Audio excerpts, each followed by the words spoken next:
брадър! Умираш да ги изплюща!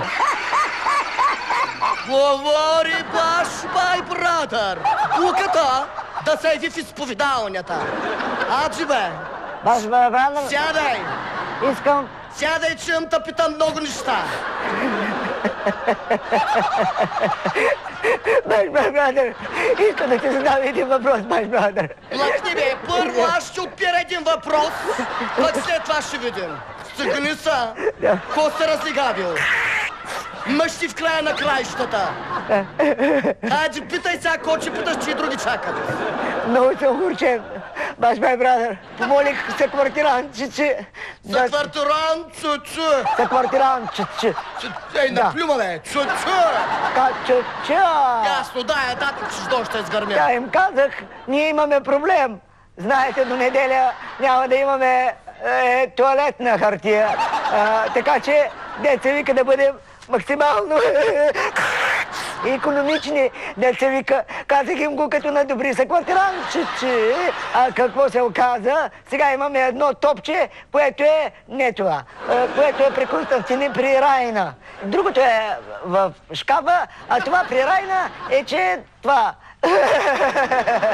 Значи сега имаме 4 топчета, значи 4 топчета са заминали за един ден, ние получихме 6, нали така? Добре, че сега кой толкова се притеснява? Значи, доколкото разбирам, ядат си хората, като се, и после се трият. Не е така, баш бе, не е Където не е обратното. Ами, не. Първо се троиш, после якаш. Първо няма толкова много ядене за такова, нали, количество такова материал. Ей, лакална се.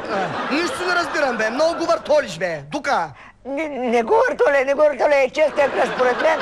Оня... Митю питона пустака изяжда всичко, което види като триглава ламя е той. Какво е? Триглавата ламя има и 3...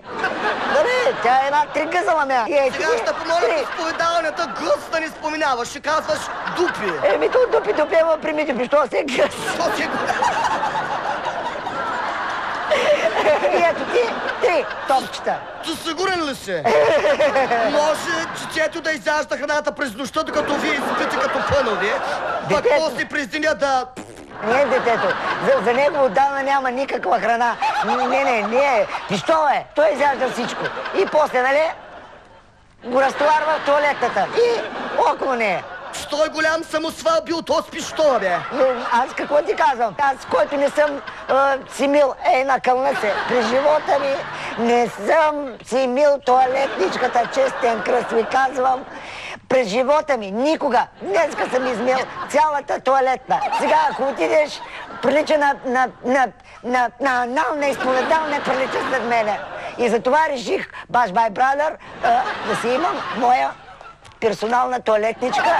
Михлюс, да не си от крана на чичето гърнето, бе. Да знаеш, че го направил, ще да изпуща вече на 100. Не съм, ето, честен кръст, това ме огорчава, много те моля. Разстроила ме, не мога повече. Дръж краката, краката стискай. Излизам. Чакай, не бързай, туалетната в момента е взета. Пищо е вътре. Пак ли това е лайномедле, братче? Ох, майко, пак ли това е пищо? Този път от туалетната нищо няма да остане. Иска този пищо да дойде тук и лично да ми се извини. Това искам. Честен кръст е една... Спри бе, хубаво бе, сега се циврил, чули бе. Ще го повикам сега този пищов, ама след рекламите. Кое? Става ли? Става. А ти стискай, хубаво стисни, че рекламите са дълги. Говори баш бай брадър! Умираш да ги изплюща! Да викам ли пищова, Джун? Имам ли избор? Нямаш. Аз съм свободен човек. Ето, кълна се, баш бай брадър, кълна се. Съветвам та сега да се наривеш, а не да ми цъвриш после, като настъпа на жаба, като се върнеш къщата при уния смихлюзи. Дърби се малко. Сега, та да не ти изповедава на манастира, да ми събраш тук, да ми се изповедаваш. Сега, ваш брадър, Митю Пищо е тук, Митю Пищо те слуша, Митю Пищо ще обърне достатъчно внимание за колкото поискаш и какво... Млъкни бе, самосвал! Вярно ли, че че ти си откраднал всичката туалетна хартия на съквартирантчето. Вярно е. Ти ли си ме накъпал, бе? Браш, бай, дадър, искам да ти кажа нещо. Митю Пещо държи да каже, защото Митю Пещо туалетна хартия не краде. Митю Пещо има хартия от тях, Митю Пещо има цех за туалетна хартия, Митю Пещо сега ще направи завод за туалетна хартия и ще направи после в Брюксел, като в Брюксел пак за туалетна хартия завод. А кой лака и опика туалетата в къщата, а? Кой? След като я измих цялата, аз се кълна се. Очи, Дуков, млъкни. Тук въпросът, че задавам аз. Сули кой става въпрос? Отгори, чак, млъкни бе, Пищов, млъкни бе, самосвал. Тя Пищов отговори. Кой са изака на мечен? Аз не знам кой се е закал на метенето, защото Митю Пещо не ака на метенето, не писка на метенето, не плюе на метенето, не повръща на метенето, сигурно е било детето. Те ли? Да. Е. Ти ли направи тази тръга? Да. Бе, нож грунта. Откъде ти Не ма бе, бе. Пищов, чакай бе, престани с твоите простоти. Ей, Пищов, не съм те викнал тук да се развяваш в питона, а да се извиниш. На кого се извиня, Митю Пещо? На този свят човек до тебе. Редно е.